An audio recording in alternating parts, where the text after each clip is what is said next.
Chapitre 650. Qui êtes-vous ? C'est Evelyne ou Marc qui vous a envoyé, demanda Vivian, incertaine. En dehors de ces deux personnes, elle ne pouvait vraiment penser à personne d'autre qu'elle avait offensé. La main qui caressait sa joue s'arrêta brusquement. Vivian pouvait clairement sentir l'hésitation dans ses doigts, mais l'homme ne lui donna toujours pas de réponse. La voix de Vivian résonna dans la pièce et une étrange anxiété monta dans son cœur. N'ayant plus le choix, elle secoua brusquement la tête pour retirer la main de l'homme qui se trouvait sur son visage. Ne sachant pas d'où lui venait son courage, Vivian s'avança rapidement et poussa l'homme qui s'approchait d'elle. « Va-t'en, ne me touche pas !» Sa peau toucha la chemise de l'homme et elle fut surprise de constater qu'elle était plutôt douce. À en juger par ses connaissances et son expérience en matière de vêtements pour hommes, le tissu était probablement quelque chose de cher et de fait sur mesure. S'il était l'un des parents d'Evelyne et Marc, il ne porterait probablement pas d'aussi beaux vêtements. Qui est-il alors ? Essayant désespérément de comprendre l'identité de l'homme dans son esprit, Vivian fut soudainement poussée sur le canapé. La présence écrasante de l'homme fit battre son cœur avec un bruit sourd. Vivian aurait presque pu prédire ce qui allait se passer ensuite. À ce moment-là, elle était terriblement effrayée et hurlait en se débattant. « Lâche-moi, espèce de bâtard, lève-toi !» Avant qu'elle ne puisse finir sa phrase, une paire de lèvres douces se dirigea vers les siennes, les pressant fermement contre elle. Le corps massif de l'homme fut forcé contre elle, la tenant captive. Une de ses mains soutenait l'arrière de sa tête, tandis que l'autre tenait son menton. Au début, l'homme l'embrassa tendrement. Vivian crut presque qu'il agissait ainsi envers la personne qu'il aimait et non envers un otage. Mais quand elle pensait qu'elle était humiliée par un inconnu, la honte montait dans son cœur. Reprenant ses esprits, elle secoua la tête désespérément pour l'éviter. C'était peut-être sa lutte qui avait déclenché l'homme. Ses baisers devinrent soudain plus dominateurs, et sa langue parcourut vigoureusement sa bouche, comme un loup affamé en quête de nourriture. Il n'y avait aucune chance que Vivian cède ainsi. Elle ouvrit la bouche et voulut mordre la langue de l'homme. Mais il semblait avoir prédit son tour. Il lui pinça alors la mâchoire, engourdissant sa langue. À ce moment-là, les sourcils de Vivian étaient déjà fortement froncés. Les mains jointes, elle utilisa toute sa force pour frapper l'homme. Elle ne pouvait pas être plus intimidée, même si elle savait que ses actions ne feraient aucun mal à cet homme. Mais ce qu'elle craignait était pire, elle craignait que ce qu'elle ferait ne l'agace. Néanmoins, elle ne pouvait pas supporter une telle humiliation sans rien faire. Au contraire, l'homme n'a pas éclaté de colère après ce coup de poing, et elle n'a même pas entendu un gémissement étouffé. Toute la rage et la haine ont semblé s'évanouir dans le néant, et il n'y a eu aucune réponse de la part de l'homme. Bouillant de frustration et d'impatience, Vivian gifla l'homme avec insouciance. « Connard, sors de là, n'ose pas me toucher !» L'homme voulait arrêter son attaque mais découvrit que la force de cette femme était inattendue. Pendant un moment, il ne parvint même pas à la retenir. Pourtant, l'homme se contenta d'enrouler son poignet autour de son cou et de l'embrasser profondément et passionnément. Pour une raison étrange, une odeur vaguement familière persistait au bout de son nez. Cette odeur est-elle si familière ? Le cœur de Vivian se mit à trembler de manière incontrôlable à cette pensée. Finalement, le baiser de l'homme n'était plus aussi dominateur qu'auparavant. Ses lèvres retombèrent alors doucement sur sa joue et le coin de ses lèvres comme pour apaiser un petit animal blessé. Après cela, ses lèvres descendirent vers ses joues. Lorsqu'il atteignit son menton, l'homme mordilla doucement le bout de son menton puis revint vers ses lèvres. Vivian était surprise par chacun de ses mouvements. Est-ce vraiment lui ? Une fois que cette supposition lui est venue à l'esprit, elle n'a pas pu se retenir plus longtemps. Après cela, Vivian a soigneusement exploré l'homme en utilisant ses autres sens, son corps, son odeur, son souffle et ses petits mouvements familiers lorsqu'il l'embrassait. Plus elle était enlacée avec lui, plus son cœur battait vite. Elle était désormais presque sûre de l'identité de l'homme mystérieux. Ce doit être lui. C'est absurde. Alors qu'elle prenait lentement conscience de ce qui se passait, Vivian sentit des flammes de haine brûler dans tout son corps. Comment a-t-il pu me faire une chose pareille ? Il est allé trop loin cette fois, ce bâtard. Chapitre 651. Il n'y avait plus de peur dans son cœur. Elle mordit violemment ses lèvres et sentit immédiatement un goût métallique dans sa bouche. Putain, jura l'homme, car il ne s'attendait pas à se faire mordre par elle. De douleur, il lâcha ses lèvres et la regarda avec une légère irritation dans les yeux.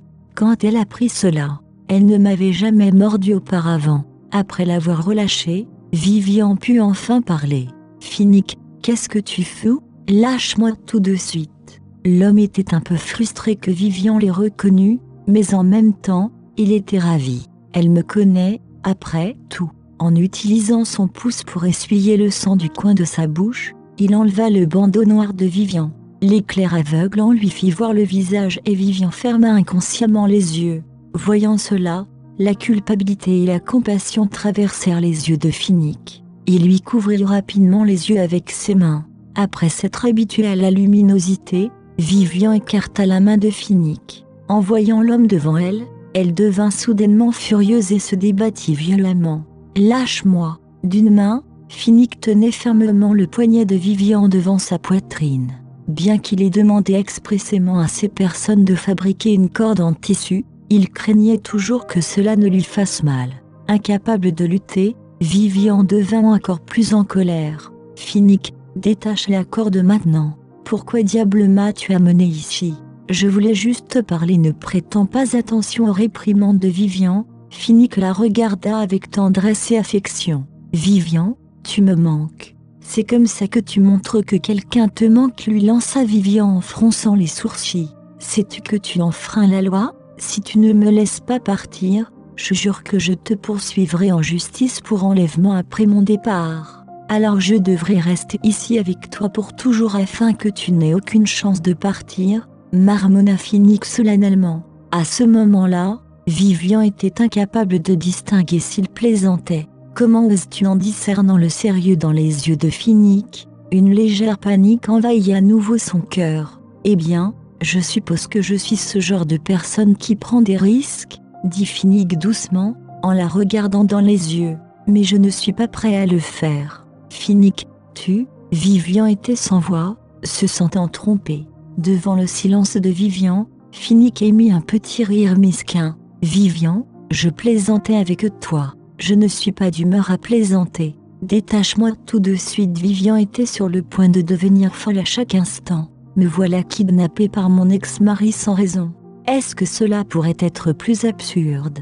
Tu te moques de moi? Si je te détache, tu partiras, murmura Finnick d'un ton impuissant. Vivian, depuis combien de temps n'avons-nous pas parlé correctement? Ne t'inquiète pas, je veux juste discuter un peu avec toi. Je demanderai à Noah de te raccompagner plus tard. Voyant que Finnick avait insisté pour la garder en otage, Vivian détourna la tête avec frustration et l'ignora. Est-ce le Finnick que je connais? Il ose même me kidnapper maintenant. Finnick tendit le bras et toucha doucement la joue de Vivian en la regardant, le cœur brisé. Vivian, nous ne nous sommes pas vus depuis tant d'années. Je ne te manque pas du tout. Cette question lui rappela de nouveau des souvenirs amers. À ce moment-là, Vivian se souvint soudain de la fois où elle avait donné naissance à Larry. En raison de la position anormale du fœtus, elle a beaucoup souffert pendant l'accouchement. Où étais-tu quand j'avais le plus besoin de toi? Où étais-tu quand j'ai souffert toute seule dans la salle d'accouchement?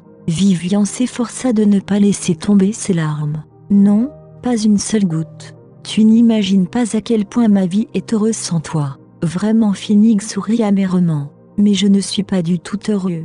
Pendant les 2 premières années, je pouvais encore sentir ta présence partout, mais il s'est avéré que c'était mon imagination. Vivian, savais-tu que toutes ces années, Arrête, s'il te plaît, interrompit brusquement Vivian. Tout cela appartient au passé, et il n'y a aucune chance que nous nous remettions ensemble. Alors à quoi bon dire tout ça maintenant? Chapitre 652. Si je te manquais tellement et que tu ne pouvais pas supporter de me laisser partir, pourquoi m'as-tu forcé à avorter à l'époque? Pourquoi voulais-tu être avec Evelyne? Tous les hommes sont-ils des menteurs sans cœur comme toi? Est-ce que c'est vraiment la fin? Demanda Finnick après avoir entendu les paroles de Vivian.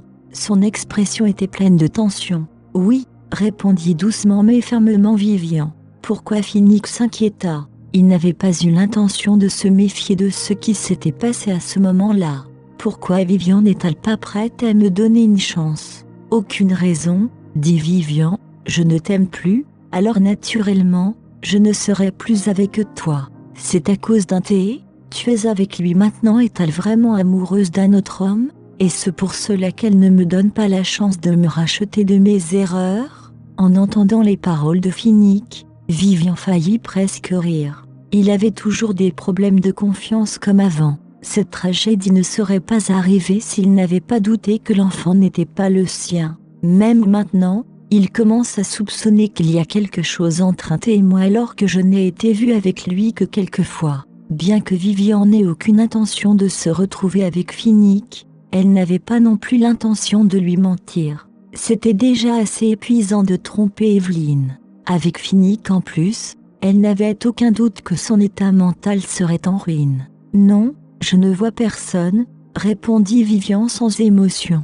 Vraiment une lueur de joie apparut sur le visage de Finnick. Vivian, puisque tu ne vois personne, pourquoi ne pas? Il n'y a pas de nous. Vivian lança un regard furieux à Finnick. Même si je ne suis pas avec Thé, je ne serai jamais avec toi. Point final.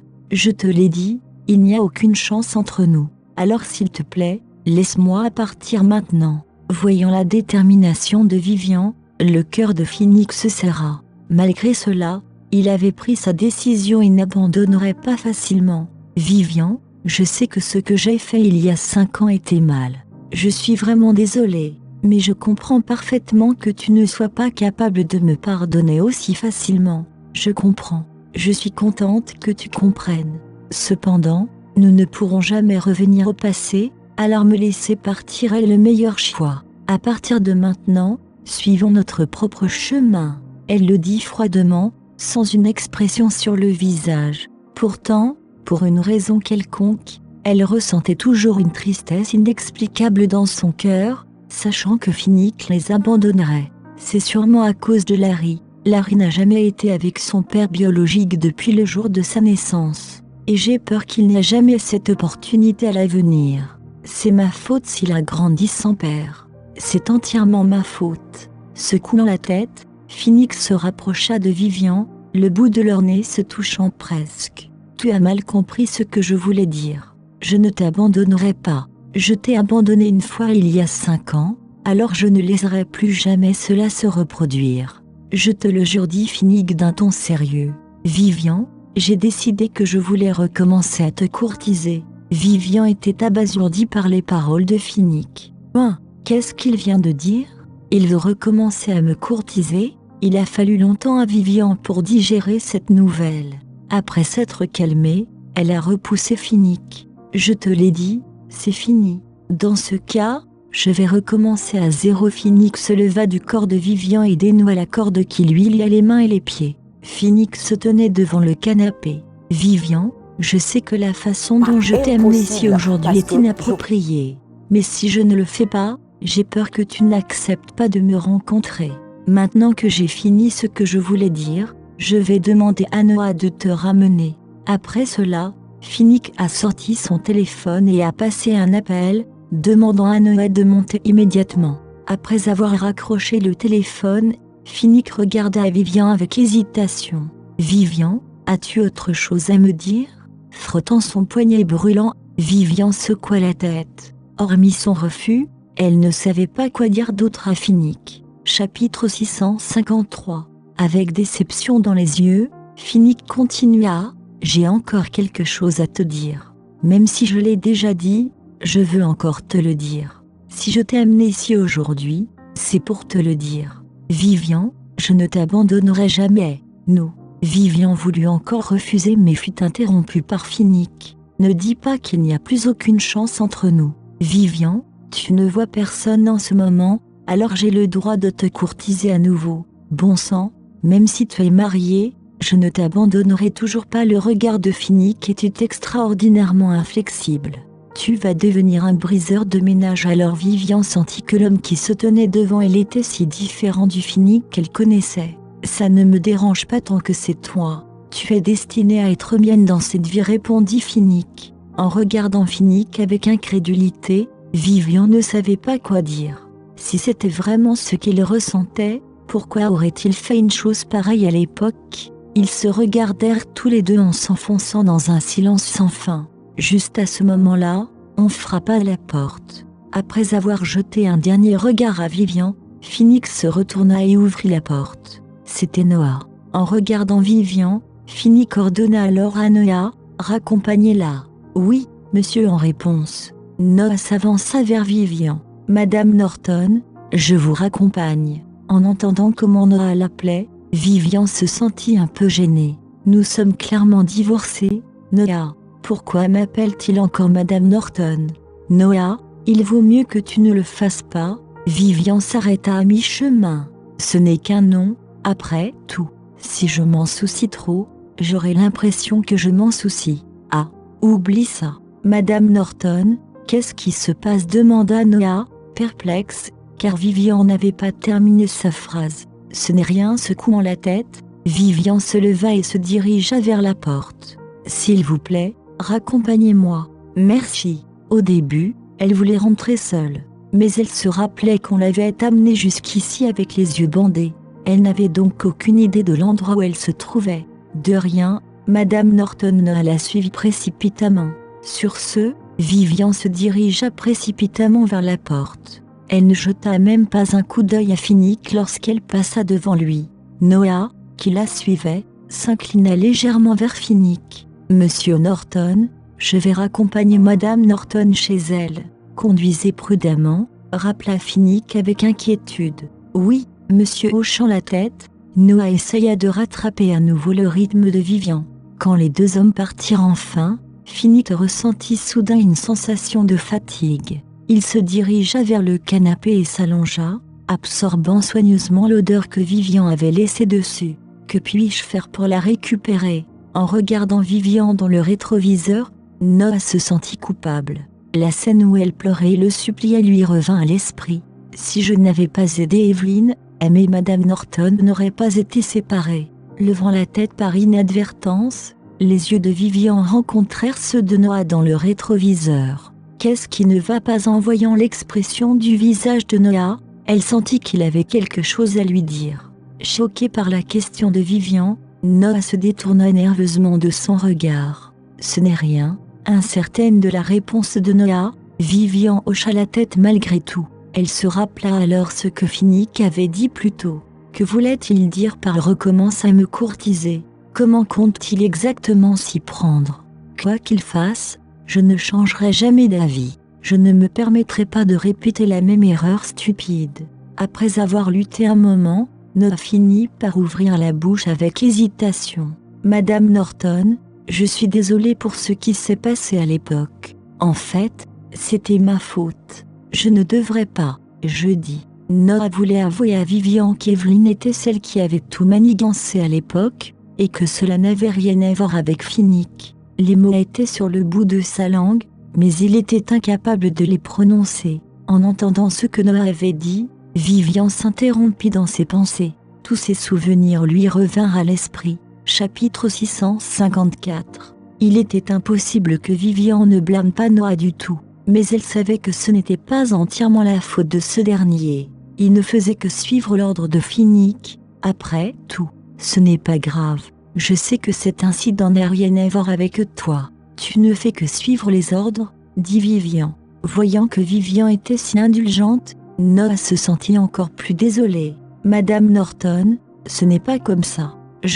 Noah voulait rassembler son courage et révéler la vérité, mais il n'y est pas parvenu. Ok, arrête. Je ne veux plus m'attarder sur ce sujet. Garde les yeux sur la route. Vivian sentit une pointe de remords dans le ton de Noah, mais elle ne voulait plus jamais se souvenir de l'incident qui s'était produit à l'époque. En entendant cela, Noah ne dit rien d'autre, mais il n'arrivait pas non plus à se concentrer sur la conduite. À ce moment-là, il se demanda s'il devait dire la vérité à Vivian.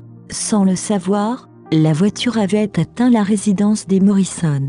Vivian ouvrit la portière et sortit de la voiture. Après avoir fait signe à Noah de la main, elle se retourna et se dirigea vers la porte. En regardant le dos de Vivian, Noah eut une crise de tiraillement mental. Mais à la fin, il décida de garder le silence sur la vérité. Pour lui, c'était trop difficile de faire une confession et de tout expliquer à Vivian. Après être arrivé à la maison, Vivian a découvert que Bénédicte était assis sur le canapé avec une expression anxieuse sur son visage. Elle s'est alors dirigée vers ce dernier et lui a demandé « Ben, qu'est-ce qui ne va pas ?» Vivian, lorsque Bénédicte la vit, il se leva d'un bond et son visage rayonna de joie. Mais bientôt, il dit d'un ton sérieux « Où étais-tu ? Pourquoi n'as-tu pas répondu à mon appel ? Je suis très inquiet pour toi, tu le sais ?» Quoi, en entendant cela, Vivian a immédiatement sorti son téléphone de son sac. Elle a alors remarqué qu'elle avait plusieurs appels manqués. « Désolée, Ben. J'ai mis mon téléphone en mode silencieux, donc je ne l'ai pas entendu sonner. » En voyant la culpabilité sur le visage de Vivian, Bénédicte adoucit son ton et lui fit signe de s'asseoir. « N'oublie pas d'activer la sonnerie la prochaine fois. Je pensais qu'il t'était arrivé quelque chose tout à l'heure. Où es-tu allé ? » « Je suis allé voir Finnick, » répondit sincèrement Vivian. « Pourquoi veux-tu le rencontrer ? Demanda Bénédicte en fronçant les sourcils. Puis il examina Vivian et demanda « Est-ce qu'il t'a fait quelque chose ? » « Non, il m'a juste invité à sortir et m'a dit quelque chose, » répondit Vivian. Elle ne voulait pas que Bénédicte sache comment Finnick l'avait invité à sortir. « Qu'a-t-il dit ? » « Il a dit qu'il voulait à nouveau me courtiser. » « Pas question. Je ne peux pas laisser ça arriver. » Lorsque Bénédicte entendit cela, une colère noire le traversa. « Vivian, il ne te mérite plus puisqu'il t'a fait de telles choses à l'époque. Si tu acceptes de te remettre avec lui, j'ai peur qu'il te traite de nouveau de cette façon. Écoute-moi, Vivian, tu ne peux pas dire oui. Si tu retombes amoureuse de lui, tu souffriras encore une fois. » Voyant que Bénédicte était un peu agitée, Vivian le consola immédiatement. « Ne t'inquiète pas, Ben. Je n'avais pas prévu de me remettre avec lui. Je ne suis plus la fille idiote, Vivian William.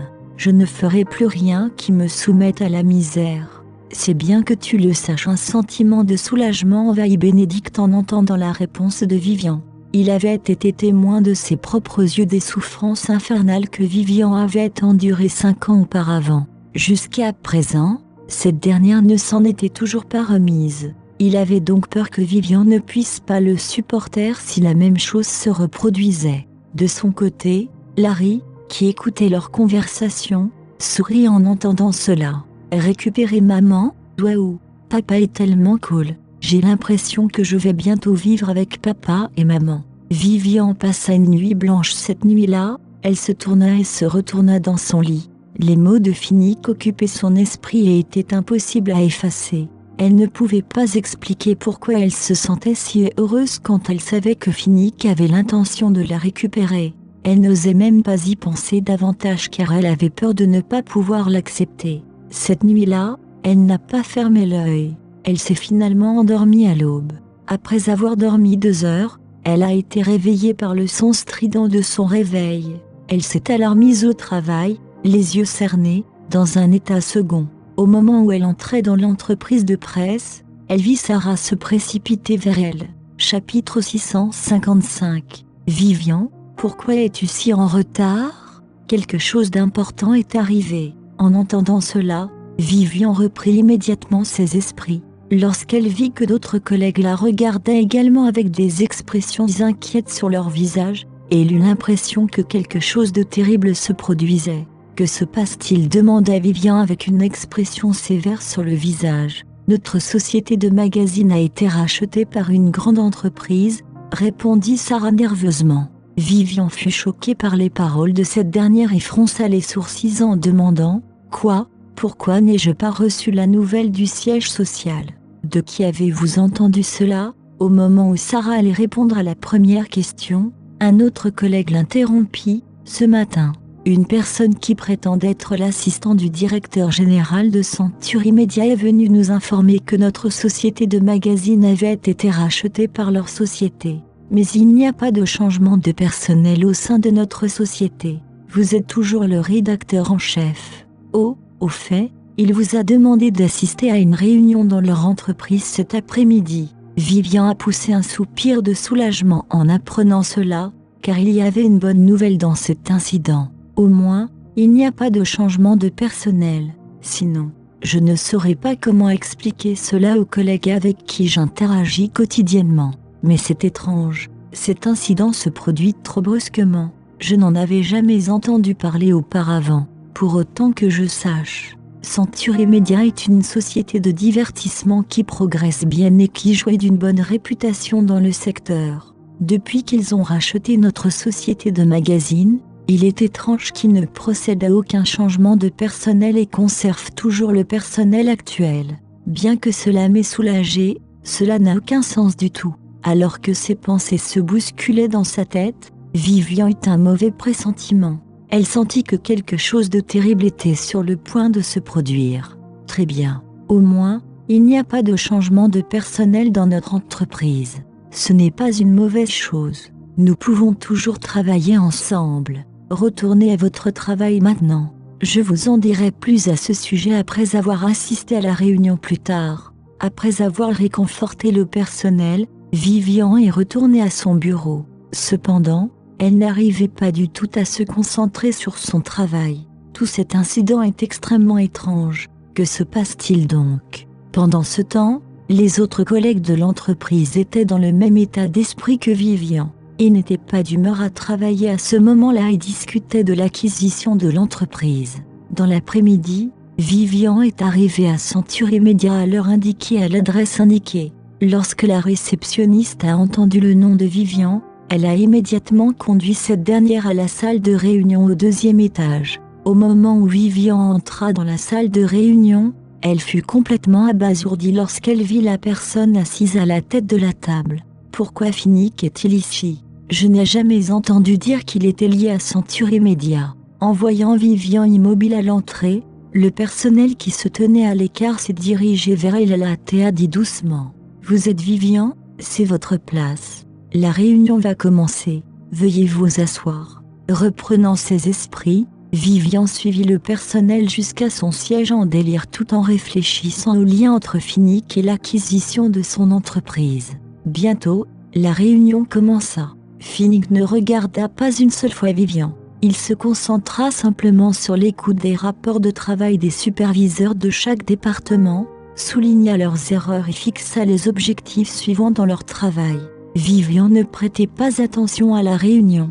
Elle mourait d'envie de savoir ce qui se passait exactement. En fait, elle aurait voulu demander aux gens autour d'elle, mais elle avait peur de le faire parce qu'elle ne connaissait personne. À ce moment-là, une jeune fille assise à côté d'elle remarqua qu'elle avait l'air anxieuse. Elle lui chuchota alors: « Êtes-vous la rédactrice en chef du magazine que notre société vient d'acquérir ?»« Oui, je le suis, » répondit rapidement Vivian et demanda: « Savez-vous pourquoi Finnick est ici? N'est-il pas le président du groupe Finor ?»« Vous ne le savez pas ?» La jeune fille la regarda, déconcertée. Puis, expliqua-t-elle, Century Media est la filiale du groupe Finor. Bien entendu, Monsieur Norton est notre patron. C'est lui qui a décidé hier de racheter votre société de magazine. Mais nous ne nous attendions pas à ce qu'il agisse aussi vite. Chapitre 656.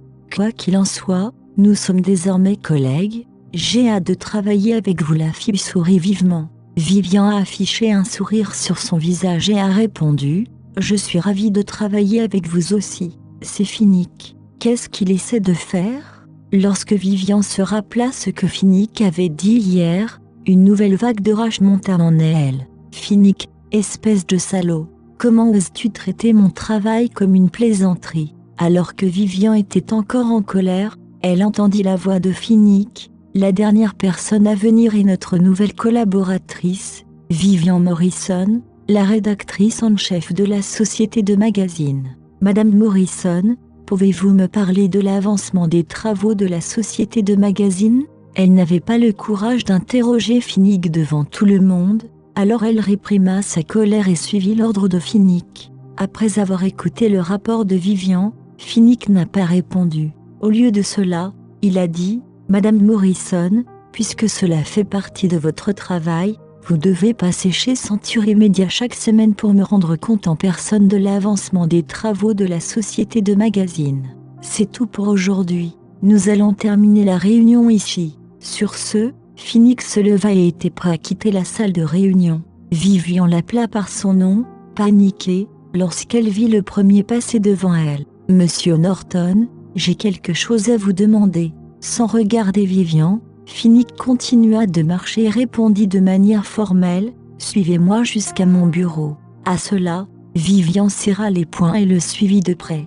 À l'instant où ils quittèrent tous les deux la salle de réunion, le personnel présent dans la salle se mit à discuter. « Qu'est-ce qui ne va pas avec Monsieur Norton ? Il rend compte de l'avancement des travaux chaque semaine. Je pense qu'il s'immisce trop dans les affaires. Madame Morrison est plutôt jolie. Est-ce que Monsieur Norton l'aime bien et lui demande de lui rendre compte aussi souvent de l'avancement des travaux ? Vos propos sont sensés. Sinon, pourquoi Monsieur Norton a-t-il acheté la société de magazines à la et a-t-il même conservé son personnel actuel ? À ce moment-là, un collègue masculin n'a plus pu supporter leurs spéculations et a dit « Et les gars, vous êtes sérieux ? Ne me dites pas que vous ne savez rien de la relation entre Monsieur Norton et Madame Morrison.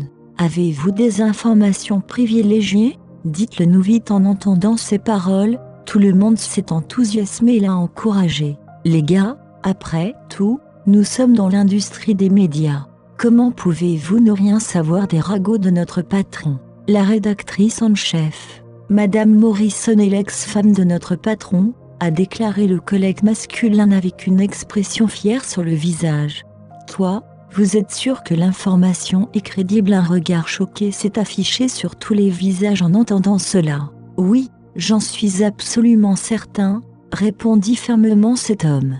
Après un moment d'étonnement, l'incrédulité du personnel s'est transformée en compréhension.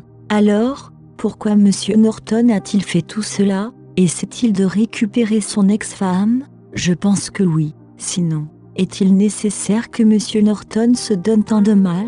Alors, tu crois que son ex-femme acceptera de se remettre avec lui ?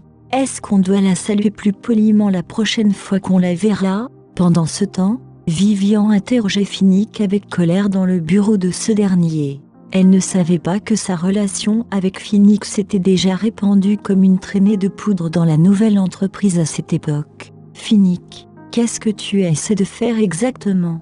Pourquoi as-tu racheté la société de magazines ?» Phoenix ne se souciait pas de savoir si Vivian lui criait dessus avec colère. Lorsqu'il entendit ces paroles, il répondit d'un ton doux, « Vivian, je te l'ai déjà dit hier. Je veux me remettre avec toi. Alors tu prends mon travail pour une blague ?» Vivian sentit que le premier avait déraillé. « Je n'ai pas pris ton travail à la légère. J'y ai bien réfléchi avant de prendre ma décision. Century Media peut aider au développement de la société de magazines. Elle peut fournir à votre entreprise un meilleur soutien médiatique et financier. De plus, j'ai conservé tout le personnel actuel.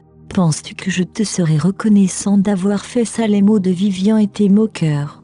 Essaya-t-il de s'attribuer le mérite de ce qu'il avait fait ? En entendant cela, Phoenix s'approcha de Vivian et répondit, « Vivian, je ne te demande pas ta gratitude. Je veux juste me rapprocher de toi. Nous pouvons travailler ensemble à partir de maintenant. N'est-ce pas une bonne chose ? » « Non, je ne crois pas. » Vivian recula de 2 pas et s'éloigna de Phoenix. Puis, elle continua, « Je ne peux pas travailler avec toi. Je veux démissionner. » Chapitre 657. Est-elle prête à abandonner son travail pour me fuir ?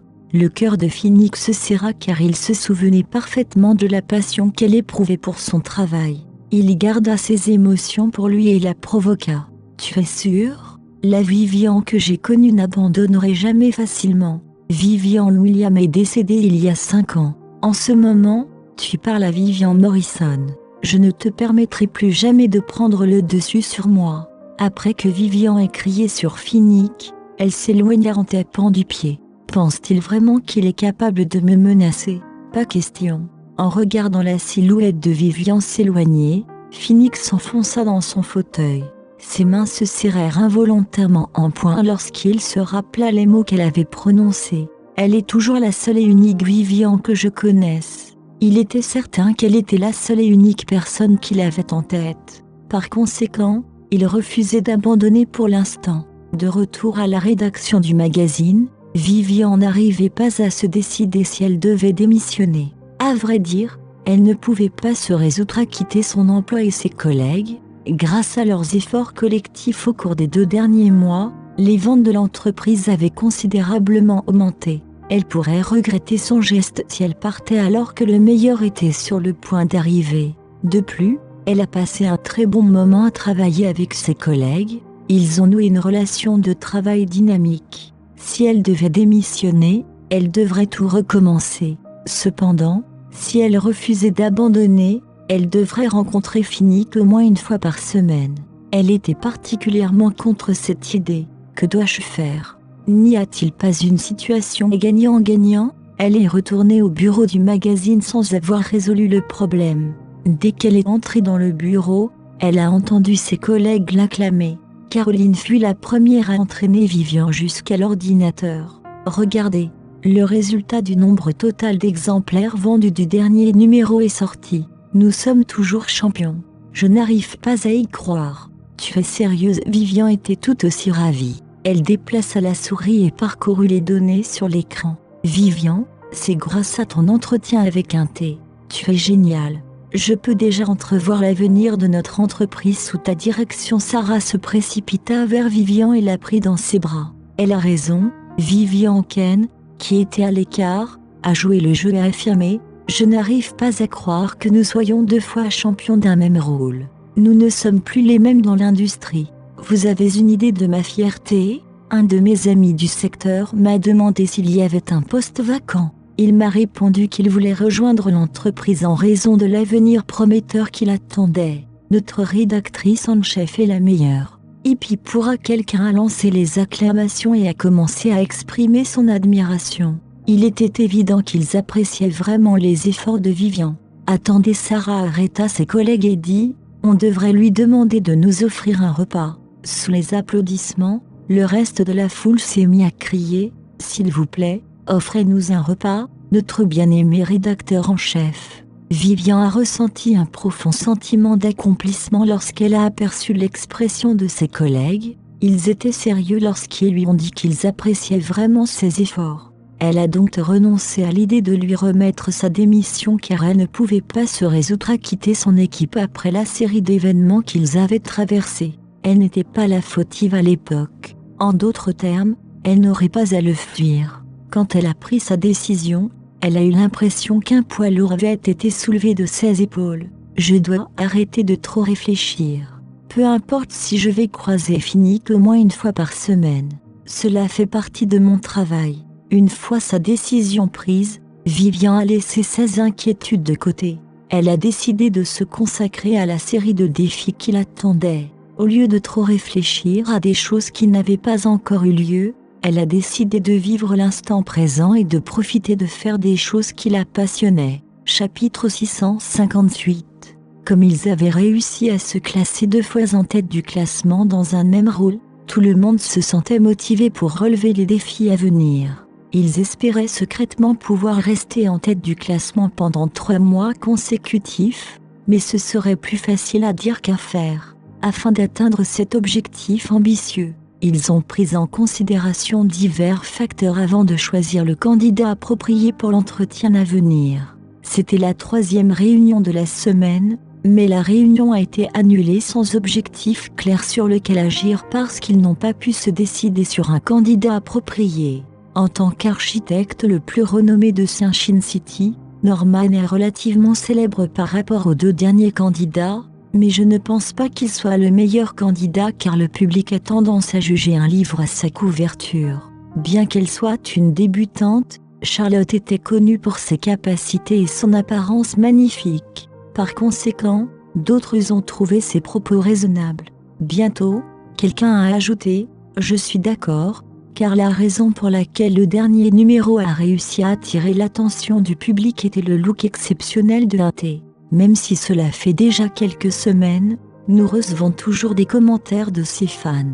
Par conséquent, j'ai bien peur que Norman n'ait pas ce qu'il faut pour arriver en tête du classement. Un autre participant à la réunion a déclaré « Cela étant dit, nous n'avons pas de meilleur candidat en tête. Nous devons nous décider le plus vite possible, car nous manquons de temps. Sinon, nous ne pourrons pas produire de contenu de qualité. » Tout le monde resta silencieux à ce moment-là. Il craignait que les choses ne tournent mal s'il prenait une décision imprudente, mais le temps leur manquait également. Pourquoi ne pas faire une autre interview avec un thé? Sarah rompit le silence et suggéra. Depuis le lancement du dernier numéro, le lecteur s'intéresse de plus en plus à un thé. Devrions-nous surfer sur la vague du succès et tenter notre chance? Ses collègues ont eu un sentiment de révélation en l'écoutant. Elle a raison. Comme un thé est le célibataire le plus célèbre de Sunshine City, je pense que ce n'est pas un problème de faire une nouvelle interview avec lui. Si un thé est à nouveau représenté sur la couverture, cela ne me dérangerait pas d'acheter un autre numéro. Je suis d'accord. Moi aussi. Point de suspension. Les collègues de Sarah étaient impatients de donner suite à sa proposition. Vivian était la seule à ne pas encore avoir pris position clairement. Puisque tout le monde est d'accord, je vais bientôt consulter les supérieurs. Je reviendrai vers l'équipe avant la fin de la journée. Sur ce, nous allons terminer, a annoncé Vivian. Elle était également du même avis, mais comme Finnick était devenu son superviseur, elle devait obtenir son consentement avant de procéder. Par coïncidence, c'était à nouveau le moment de la semaine où elle devait rendre compte du résumé qu'elle avait recueilli. Après que les autres eurent quitté la salle de réunion, Vivian devint soudainement anxieuse. Même si cela faisait partie de son travail de rencontrer Finnick, elle avait du mal à se comporter de manière calme et sereine. Elle prit une profonde inspiration pour tenter de rassembler ses pensées qui étaient dispersées dans tous les sens. Dans l'après-midi, Vivian a lancé un appel et a confirmé que Finnick était dans son bureau à Century Media avant de se rendre là-bas. Immédiatement après avoir raccroché, Finnick s'est précipité jusqu'au parking du groupe Finor et s'est dirigé vers Century Media. Il était tout sourire sur le chemin. Elle était toujours la femme qu'il connaissait, elle n'abandonnait jamais sans se battre. Il savait qu'il avait fait le bon choix, car c'était la première fois qu'elle lançait un appel depuis son retour. À son arrivée à l'entreprise, Vivian remarqua les expressions étranges des spectateurs. Peut-être avait-il mis la main sur sa relation avec Finnick. Soupirant intérieurement, Vivian savait qu'elle n'avait pas de temps à perdre avec les ragots. Elle se rendit immédiatement au bureau de Finnick. Elle frappa à la porte et entra lorsqu'elle entendit sa voix. Chapitre 659. Monsieur Norton. Vivian s'inclina devant la présence de Finnick, indiquant qu'elle était là en tant que sa subordonnée. Asseyez-vous, il lui fit signe de le rejoindre. Vivian coupa court à la conversation et s'assit comme indiqué, lui montrant le résumé des progrès de la semaine écoulée. Finnick se sentit mal parce que Vivian avait été claire. La seule raison pour laquelle elle était là était pour le travail. Il ne pouvait rien y faire car il n'avait plus d'idée pour la contacter. Monsieur Norton, un tel est le candidat pour notre prochain numéro parce que nous souhaitons surfer sur la vague du succès du dernier numéro. Après avoir terminé son compte rendu, Vivian a évoqué la proposition d'obtenir le consentement de Finnick. Non.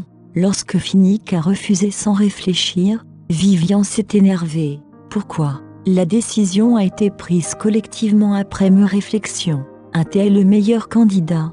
Pouvez-vous reconsidérer votre décision, Monsieur Norton? Ai-je besoin d'une raison pour refuser la proposition? Y a-t-il autre chose? L'expression de Finnick s'assombrit soudainement. Il ne pouvait pas se soucier de savoir si un thé était le meilleur candidat ou non, car il ne lui permettrait jamais d'aller n'importe où avec son rival. En fin de compte, Finnick était son supérieur. Elle ne pouvait donc pas le défier pendant le travail. Bien qu'à contre-cœur, Vivian n'avait d'autre choix que d'écouter Finnick. Après avoir refusé la proposition, Finnick a posé quelques questions simples à Vivian, notamment sur la composition du texte, les domaines sur lesquels se concentrer et l'étude de marché correspondante. Vivian était furieuse parce qu'elle avait inclus ces éléments dans le résumé il y a quelques minutes. Essaie-t-il de me faire perdre mon temps? N'a-t-il pas fait attention? S'il s'en fiche vraiment, pourquoi m'a-t-il convoqué ici? Même si elle en avait assez, elle a réussi à garder son sang-froid et à afficher un visage calme. Elle savait qu'elle était là en tant que subordonnée de Finnick. Elle n'avait donc pas le droit de piquer une crise devant lui. Finalement, elle se répéta et répondit à ses questions. Préférez-vous l'île Pire ou Moranta? Finnick a posé une question tout à fait hors de propos. L'île Pierre inconsciemment, Vivian répondit à la question avant d'avoir pu comprendre la situation. Puis-je savoir de quoi il s'agit, Monsieur Norton? Au lieu de répondre à ces questions, Phoenix sourit et dit à Noah, qui se trouvait par hasard dans le bureau, nous allons organiser une fête pour célébrer le succès de la société de magazines sur l'île Pierre. Pouvez-vous tout préparer, s'il vous plaît? Noah prit note des instructions de Phoenix et s'inclina devant Vivian avant de sortir du bureau. Lorsque Vivian entendit les instructions de Phoenix, elle fut de plus en plus confuse. Pourquoi organisez-vous une fête à l'étranger sans prévenir? Considérez cela comme une façon de reconnaître le travail acharné du personnel depuis que les 2 derniers numéros ont atteint le sommet du classement. Nous devons les motiver et nourrir leur passion avec une rémunération appropriée, a expliqué Phoenix. Ne vous inquiétez pas, la société holding a pris en charge les frais du voyage. Vous n'avez qu'à emmener vos collaborateurs avec vous et vous amuser. Je suis sûr qu'ils vont passer un bon moment. Vivian trouvait les propos de Phoenix raisonnables. En fait, ils allaient devoir travailler plus dur que jamais pour assurer la constance de la qualité. Il leur faudrait donc faire des concessions de temps en temps. Si tel est le cas, au nom de mes collègues, permettez-moi de vous exprimer notre plus profonde gratitude. L'expression de Vivian s'est finalement détendue. Il se sentait mal parce qu'elle appelait Monsieur Norton depuis qu'elle était entrée dans son bureau. Néanmoins, le fait qu'elle ait accepté de lui parler indiquait que les choses s'étaient améliorées. Il n'avait pas d'autre choix que de jouer le jeu et de tourner autour du pot de la même manière. Il le mérite totalement. La date provisoire du voyage est vendredi prochain. Une fois de retour, annoncez-leur la bonne nouvelle et demandez-leur de se préparer. Vivian hocha la tête et mit un terme à leur conversation. Elle ne parvenait pas non plus à s'habituer à la conversation trop formelle qu'ils avaient eue. Monsieur Norton, avez-vous besoin d'autre chose? Si ce n'est pas le cas, permettez-moi de m'excuser. Il y a pas mal de choses qui requièrent mon attention au bureau. L'équipe attend toujours mes instructions. Il n'y a rien d'autre à faire. Vous pouvez y aller. Phoenix avait peur que son geste soit excessif et qu'il l'irrite. Il cessa donc de se mettre en travers de son chemin.